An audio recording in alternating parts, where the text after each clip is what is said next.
Muchas gracias, Félix, por tu desde luego interesante propuesta y reflexión acerca de este gran tema que nos une en estas jornadas en torno a Viola, entre otras grandes cuestiones.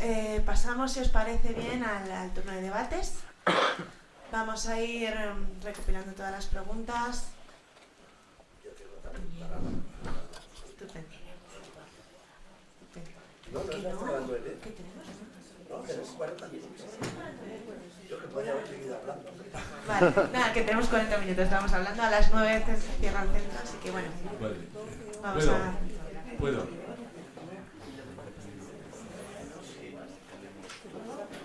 No, eso es una cosa muy rápida. En primer lugar, querido Félix, has visto que no me puedo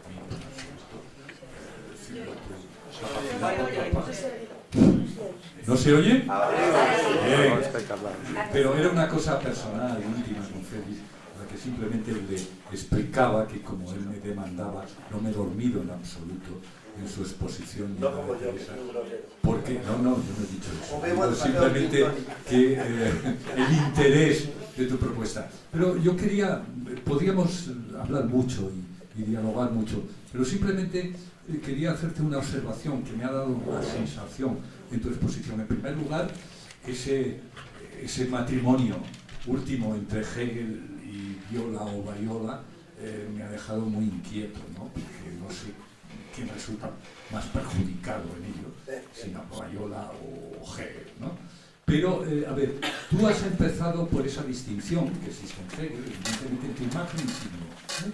Pero me ha dado la sensación como que pasabas de pronto de Hegel a Guy Debord, a la, digamos, la sociedad del espectáculo, de la imagen, de lo trivial, etc. Yo creo que, no sé si la segunda parte de tu intervención, el concepto de imagen que has utilizado, se corresponde ni mucho menos con el concepto hegeliano de imagen, porque estamos hablando de dos cosas distintas. Y eso me gustaría que lo aclararas, porque yo creo que es importante. Es importante porque desde el punto de vista de lo estético, el concepto de imagen no se corresponde evidentemente con el concepto de imagen de Hegel, sino casi estaría mucho más cercano del concepto de signo, seguramente.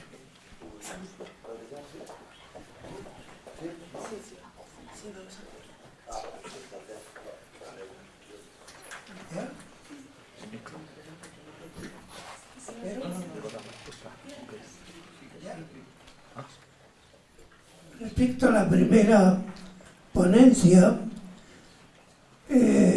supongo que conoces perfectamente que hay muchos autores, entre ellos Paul Bain, pero muchos más, que dice que los griegos no creían en sus dioses.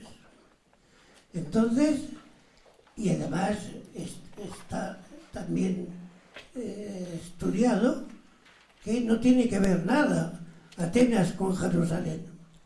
Hay que llevar cuidado con el concepto de creer que hay una teología, como nosotros, como se entiende en Occidente, en los griegos.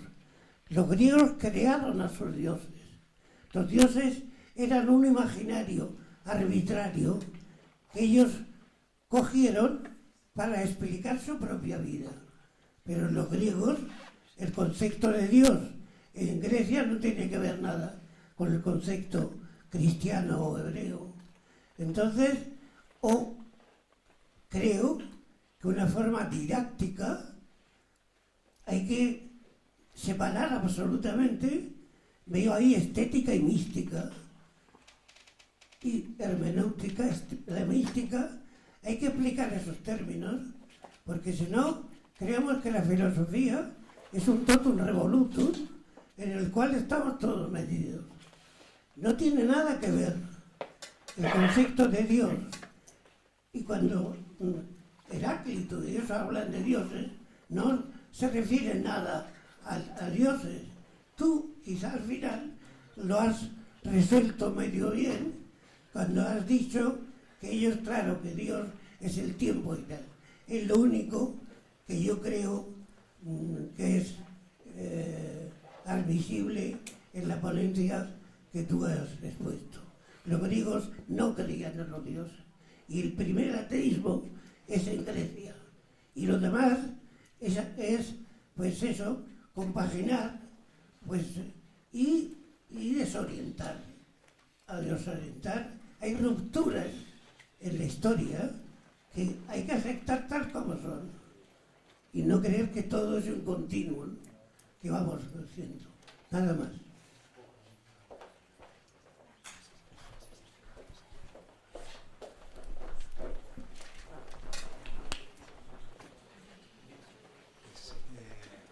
Entre los dos, no sé, entre el alfa y el omega de la filosofía, entre Aristóteles y Hegel,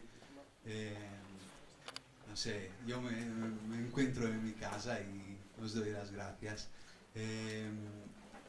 Estoy un poco de acuerdo con Juan Miguel cuando dice, mi intervención va hacia allá, sobre el hecho que usted, profesor Duque, siempre es muy malo con las imágenes, siempre las machaca, ¿no? Para decirlo.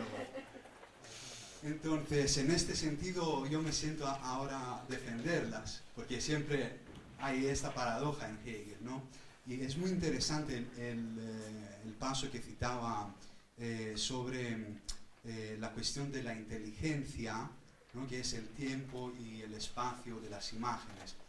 Y es muy curioso que esta observación de Hegel nace como una crítica a los empiristas ingleses, particularmente contra Hume, que hablaba de la asociación de las imágenes, de leyes de asociación de imágenes, algo que hoy en día lo podemos observar en cada anuncio, cada publicidad. Nos quieren convencer que hay una inteligencia interna a las imágenes, ¿no? Y Hegel dice, no, su punto conector es la inteligencia, con la I mayúscula, entonces es la que pone el significado. ¿Qué significa eso en una crítica contemporánea de la sociedad del espectáculo? El hecho que quien controla las imágenes controla también el imaginario de la gente. Y una Bildwissenschaft, como ahora la llaman los alemanes, una disciplina, una filosofía de la imagen, no tiene que tener miedo a las imágenes y entender también su preciosidad en la vida del espíritu humano. Y así paso ahora a Aristóteles, que nos recuerda siempre que no se puede pensar sin imágenes, ¿no? Es precisamente su potencia. Y así pregunto a Teresa Oñate, en esta sociedad del espectáculo, ¿qué diría Aristóteles? ¿Y cómo expresaría su posición sobre lo divino que está entre nosotros? Y tú personalmente, ¿cómo enfrentarías estos discursos de los que hablamos aquí ahora, como una crítica del imaginario desde una perspectiva aristotélica? Muchas gracias.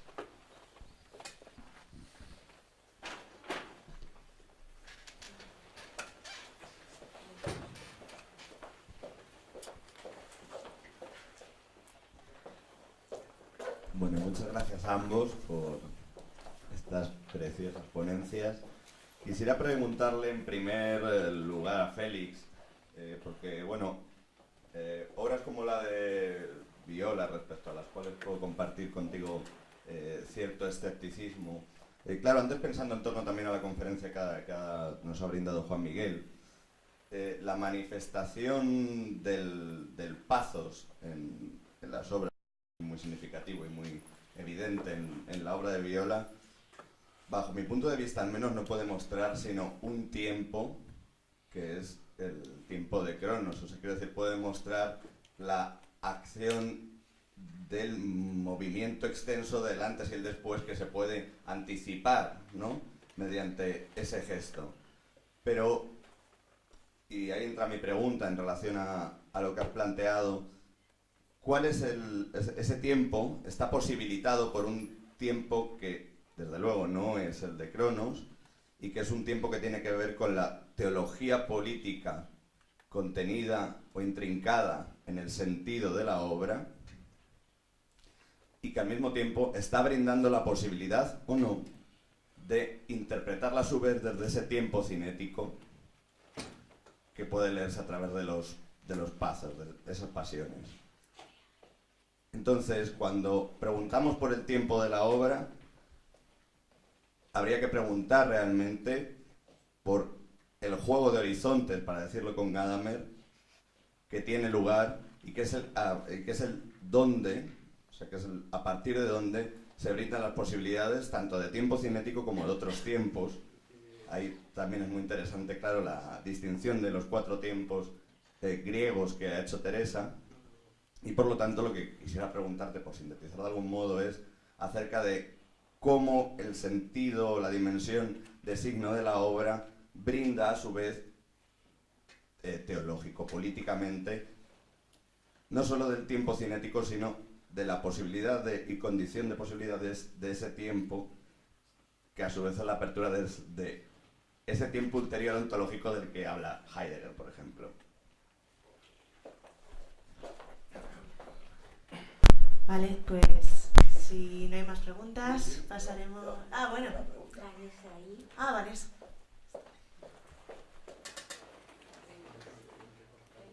Una pregunta para... ¿Se escucha bien? A ver. Es una pregunta, la misma pregunta para los dos, para Teresa y para Félix.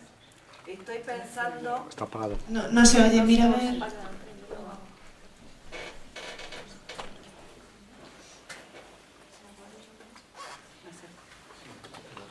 O opinas,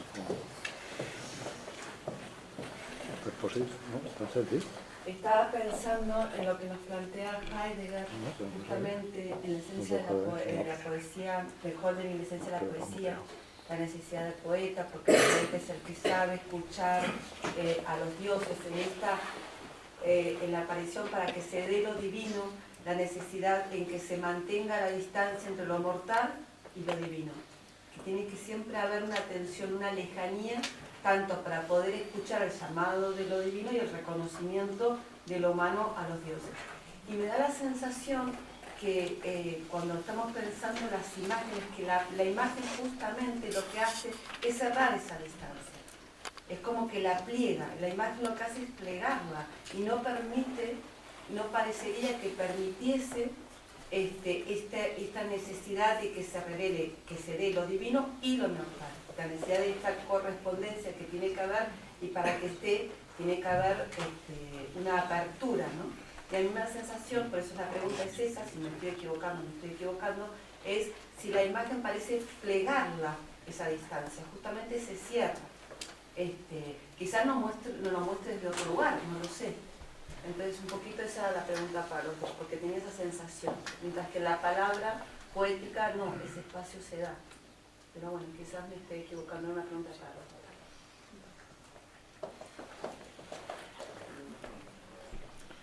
dos. Y bueno, ahora Félix. Bueno, muchas gracias a todos y ahora doy la palabra. Teresa, mi pregunta.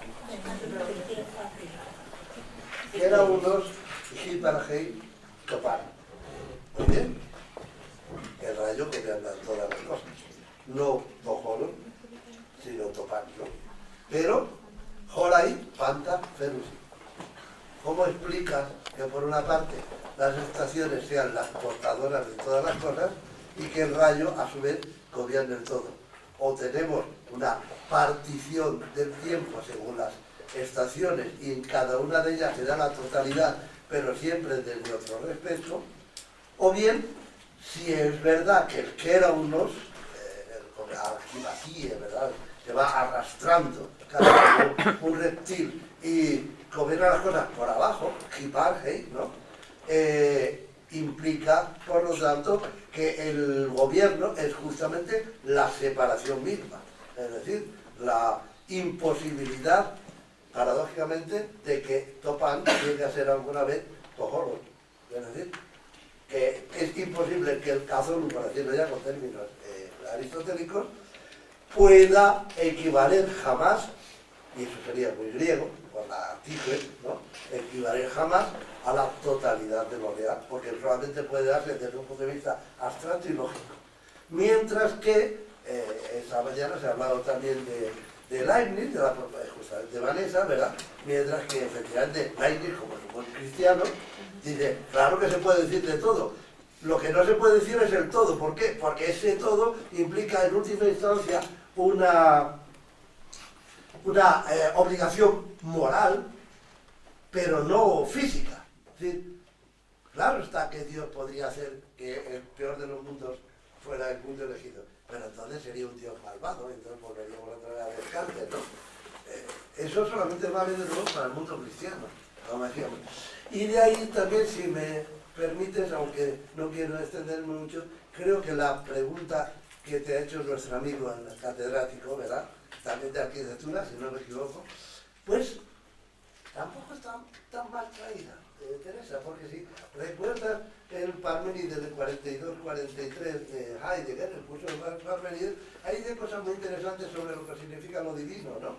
Y lo une con theatron, es decir, lo divino para nosotros es algo así como una protección, si quieres vigilar y castigar o premiar, ¿no?, de algo superior que engloba, envuelve de alguna forma todas las cosas, las permea, da razón de ellas y por lo tanto las puede juzgar y premiar, como decíamos, mientras que lo divino, Toseion, en Parménides, sería justamente, y ahí nos acercaría mucho al Aristum, aquello que da a ver, aquello que deja ver. Es decir, si hay eide, no es porque las cosas solo por sí mismas se den a ver, sino porque al estar preñadas de lo divino hacen que aquello invisible de alguna manera trasluzca, no transparece de todo, pero trasluce gracias a ese pléroma que permite la conexión del todo a la vez que lo separa.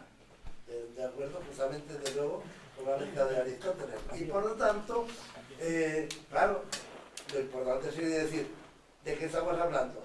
¿Lo divino en griego es lo mismo que lo divino en el ámbito judío-cristiano? Yo creo que no. Efectivamente, estamos en ámbitos completamente distintos, ¿verdad? Y sobre todo, diríamos, si ya lo llevamos a los judío-cristianos, que todavía tienen restos sensibles, así católicos, con ellos, ¿verdad? Creí que ibas a responder a la pregunta que este señor, ¿cómo se llama usted?, te había hecho a ti. A mí no me la ha hecho, te la ha hecho a ti. ¿Una pregunta? No, vale. No, ha hecho una pregunta a ella. Me parece muy bien. Entonces voy a responder yo. Yo creí que también te habían preguntado a ti. Vamos a ver, hay una dimensión que es interesante tener en cuenta en lo que era el final, bueno, en la medida imposible casi de lo que se trataba de traducir. Sin embargo, se han dicho cosas. El final, que es el noein, ¿verdad?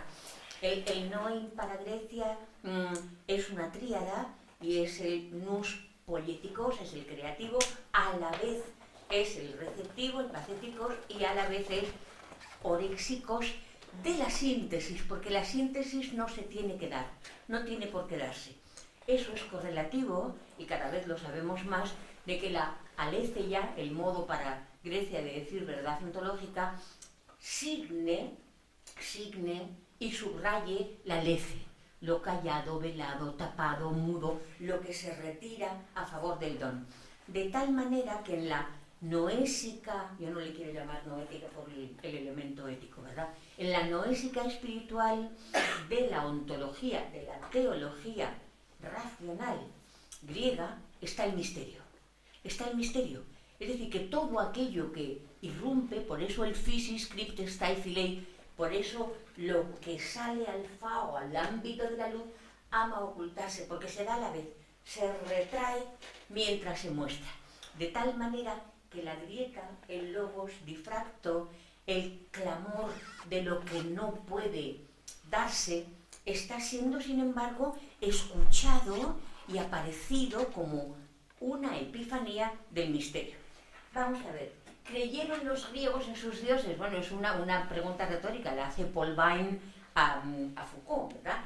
No, en los dioses quizá no, en el panteón olímpico, político quizá no. En Apolo y Dioniso sí, tenían santuarios délficos a los que siguieron siempre ritual, hierofánicamente acudiendo. En lo divino no tenían que creer, eso no es creer. Lo divino, racional, es la condición de posibilidad, según lo que he intentado explicar, como necesario, simple, indivisible y eterno, es la condición de posibilidad del pensar causal.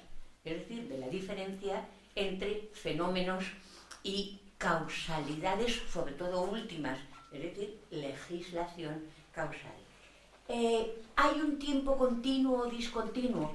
Yo creo que evidentemente el tiempo historiográfico de la filosofía de la historia es discontinuo, que sin embargo hay un reemerger, una Grecia que necesitamos para delimitar la hybris, la desmedida de la modernidad.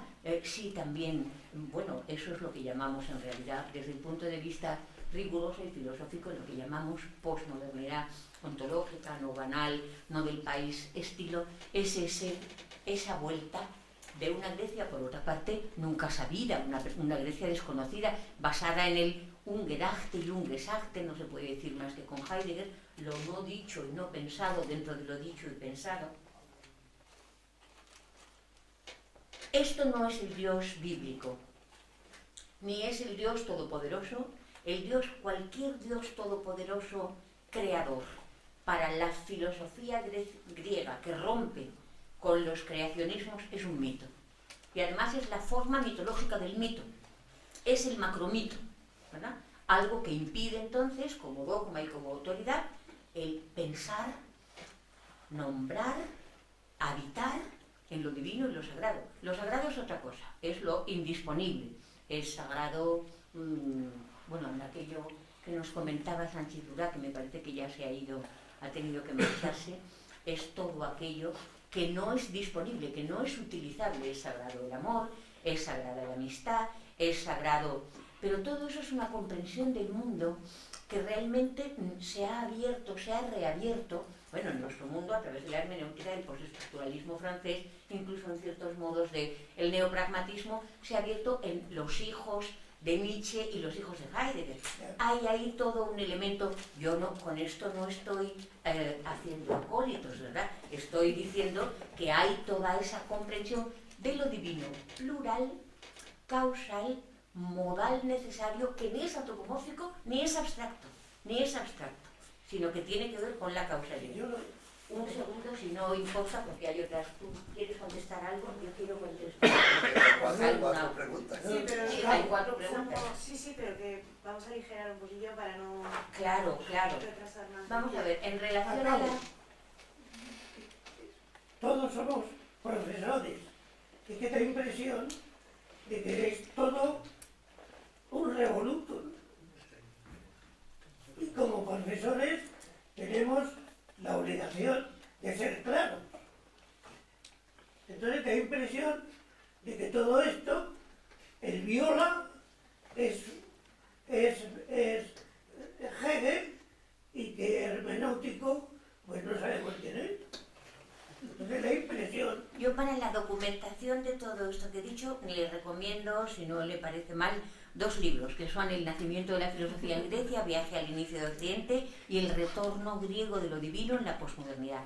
No hay encuentros o desencuentros que están muy bien, filosóficos, no hay por qué disgustarse tampoco. En relación a la segunda intervención, no sé si quieres contestar tú primero, es particularmente interesante lo de si hay entendimiento, si hay noesis sin imagen o no.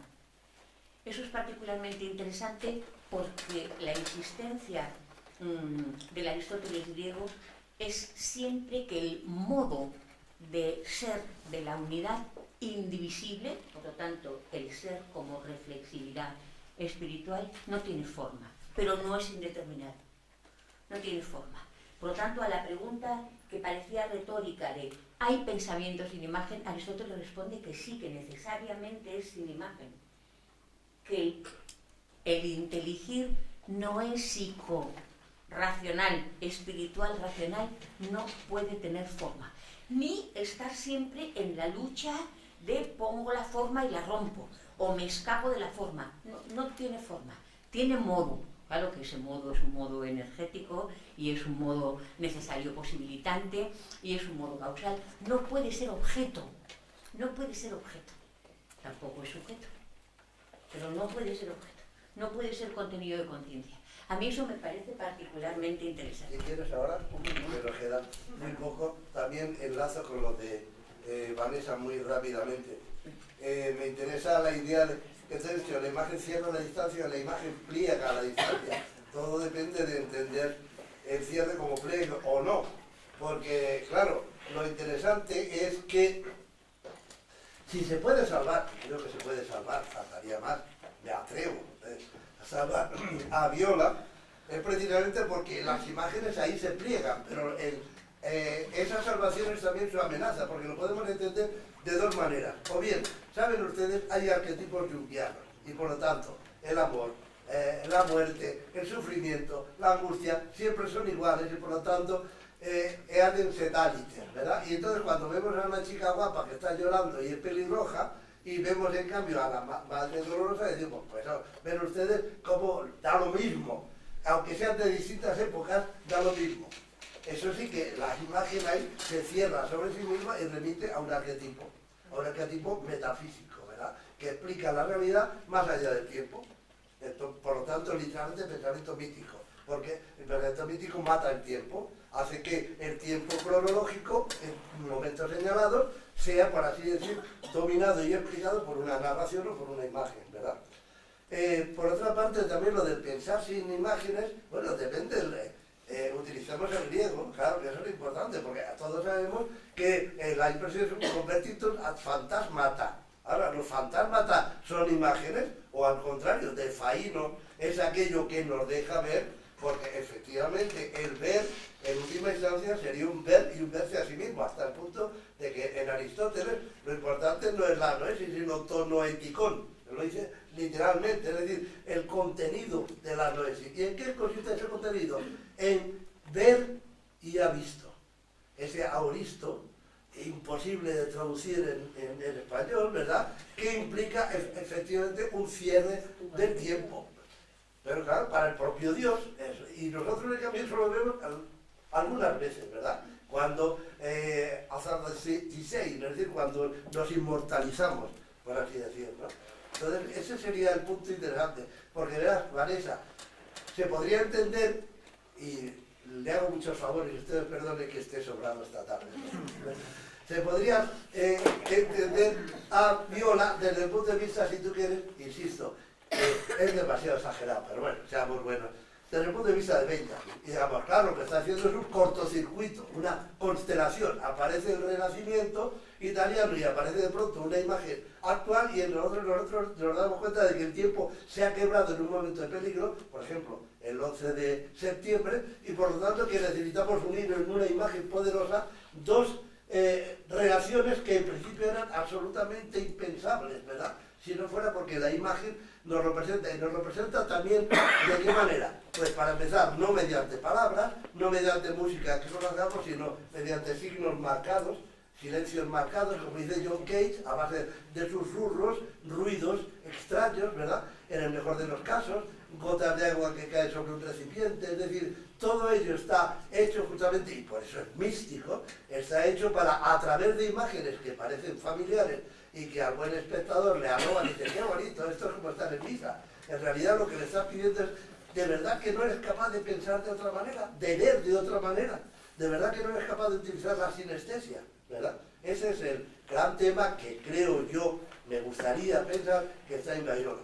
Y el que tomaba Bayrona porque se trata de hablar de Bayrona, pero a mí me gusta mucho más Nam June Paik y Dan Graham y otros, como es natural, que, y ya no digamos, Anthony Muntadas, ¿no? Que, bueno, tiene un visual muchísimo más potente, ¿no? En mi humilde opinión. Al respecto a la pregunta incisiva de Juan Miguel, La velocidad, yo he querido hacer una cosa que no debería hacer. La tenía escrita y digo, pero ¿cómo? Si todos los demás hablan, voy a hablar yo también. Y entonces, claro, me hago un lío y lo digo mal, ¿verdad? Pero está muy claro. Hegel sigue una línea que se parece, por cierto, bastante al aristotélico, porque él lo toma, al fin y al cabo, de los manuales de psicología de la época de Charles Bonnet, ¿verdad? La idea es, primero, la representación sensible, la conversión en imagen, la imagen en símbolo, el símbolo en signo, el signo a través de la escritura alfabética, cuando se convierte en gramatológica, es decir, cuando queda fijada tipográficamente, sirve como pródromo del pensamiento. Pensamos dentro de esa estructura, porque al ser una estructura convencional, nosotros podemos utilizar los signos como queramos para crear posibilidades de pensamiento nuevos. Pero atención, yo he señalado a partir de ahí que Hegel obviamente pasa de la inteligencia a ¿qué? A la voluntad, y de la voluntad a ¿qué? Al espíritu objetivo. Entonces, ¿qué es lo que quiere decir? Que esa segunda naturaleza, el mundo en que vivimos, las instituciones sociopolíticas, las familiares, la sociedad burguesa, el Estado, viven justamente de esa maquinaria previa que nos ha permitido el lenguaje utilizar. Y no está tan lejos de ello Foucault cuando dice que la Revolución Francesa lo que ha traído ha sido la filología, la economía y la biología. Es decir, saber escribir, saber trabajar y saber vivir, ¿verdad? Utilizar los cuerpos. ¿Qué es lo interesante para bien y para mal de nuestra época? Que mientras que Hegel sube hacia una abstracción, decimos, en la que podemos reconocer el mundo abstracto de los signos alfanuméricos, de los sistemas operativos, ¿verdad? En cambio, en el mundo actual se utilizan esos mismos signos para regresar de manera interesada y económicamente muy interesada para crear miríadas de imágenes a través de máquinas inteligentes que están en manos de todos nosotros y que nos permiten creernos de alguna manera petit dieu, es decir, que podemos trabajar las imágenes como queramos. Pero por eso he hablado yo de iconomanía y he señalado que en cambio en Bayola, insisto, y en otros mucho más importantes en mi opinión que él, ¿verdad? En Bayola o en Viola, lo que tenemos es una iconodulia que al final acaba siendo iconoclasia. ¿Por qué? Porque deja ver el artilugio, la maquinaria que él ha empleado, de manera que rompe in acto ejército el arrobamiento del buen burgués, que es como si en misa le dijeran, ¿sabe usted? Estas cosas de que Dios iba con sus discípulos, mire, ¿sabe lo que en realidad significan? ¿Verdad? Y le desentrañaran esos puntos. Bueno, ese sería un poco el punto. Así que yo no he querido en absoluto identificar a Hegel con Bayola. Lo que he dicho es que él, el videoartista, es capaz de utilizar las imágenes, dentro de las imágenes, destruir simbólicamente las imágenes y presentarlas de una manera abierta, incomprensible, digamos, para quien no esté atento al asunto, mientras que en el caso de Hegel lo que tenemos es más bien un ascenso hacia mundos cada vez más concentrados en el trabajo y en la vida propiamente humana, sin retroceso, sin regreso, ¿verdad? Y por eso yo antes lo he señalado, y es verdad que me parece un poco escandaloso, pero lo reivindicaría un poquito. Si se parece un poco a Viola, sería más bien, en la idea del tiempo de Viola, se parecería más al cortocircuito en Benjamin, a la dialéctica en Stills, antes hablamos del bodegón, por ejemplo, ¿no? Que en el caso del propio Hegel. Es decir, ahora, la operación que hace Hegel en el ámbito de los signos es la operación que de alguna manera hace Viola en el ámbito de las imágenes, es decir, una iconoclasia controlada, con objeto de dejar ver. ¿Dejar ver el qué? Pues seguramente dejar ver aquello que jamás sería posible entender si no fuera por las fracturas en las que nos vemos, ¿no? Eso no lo hace solamente Bayola. Hay una película, por cierto, muy simpática, de Lars von Trier, ¿no? Sobre matar al jefe, no sé qué, en el cual la imagen de cuando da un salto, como si se hubiera roto la máquina, y vuelve otra vez hacia atrás, ¿no? De manera que el espectador queda constantemente en tensión porque no sabe qué está pasando. Es decir, ¿por qué no nos cuenta una historia normal? ¿Por qué está constantemente diciendo, ¿te das cuenta de lo que he dicho antes? Y cómo paraliza la imagen un momento y luego sigue otra vez. Bueno, son, si quieres, trucos iconoclastas, por llamarlo así, destructores de imágenes en el interior de las imágenes. Esa era la idea, ¿no? quiero decir una palabra en relación a la pregunta de Vanessa y todo el asunto del pliegue y del espacio que tiene que ver con la enología. A favor de la claridad, de la comprensión, claro, si hemos abierto una línea de investigación hermenéutica, que es una ontología estética del espacio y el tiempo, de la éstesis de la percepción, que niega que el espacio y el tiempo puedan estar reducidos, como en Kant, a la sensación del a priori de la crítica de la razón pura, sino que devuelve, por lo tanto, el espacio y el tiempo, insisto en esto, intensivo, noésico, al lenguaje del pensar del ser. Lo interesante en relación ya a eso es que ese modo de ser del uno es pliegue y despliegue. No se divide al plegarse ni se multiplica numéricamente. Nos vamos. Y por último, el pensar poetizante responde al no ir, porque no cabe en concepto. Muchísimas gracias a todos.